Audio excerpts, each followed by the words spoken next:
The watchdog for the U.S. Postal Service is drawing attention to some potential issues as the Postal Service tries to process more mail-in ballots, but one official is pushing back against one of the watchdog's big recommendations to alleviate those concerns.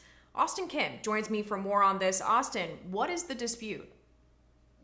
Well, the Office of the Inspector General suggests the Postal Service create a product that's totally dedicated to processing election mail. They said it's going to go a long way in smoothing some of these issues out. But the executive vice president of the USPS says he disagrees with that recommendation, saying the responsibility should actually fall on election officials. We go back to that Watchdog report now. The Watchdog studied the primary and special elections in May and June.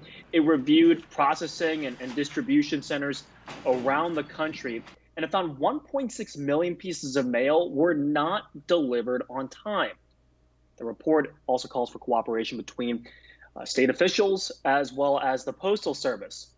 More on some of the trouble spots that the Watchdog report found. They found that some ballots are not being mailed or without the necessary barcodes. It also found that the ballot mail design flaws are leading to improper processing. The mail isn't being sent well ahead of time.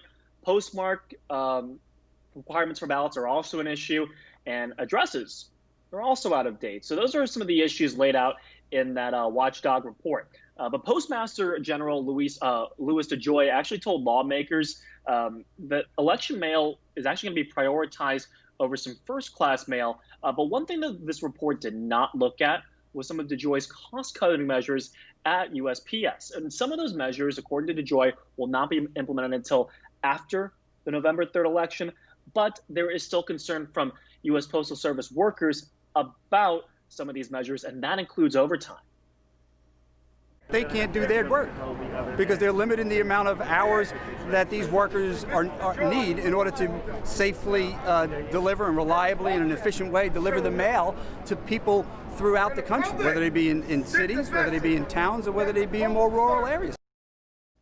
So, Lauren, even though the Watchdog did not look at the cost-cutting measures and the impact in this report, the Office of the Inspector General said that it will look into those proposed cost-cutting measures in a later report.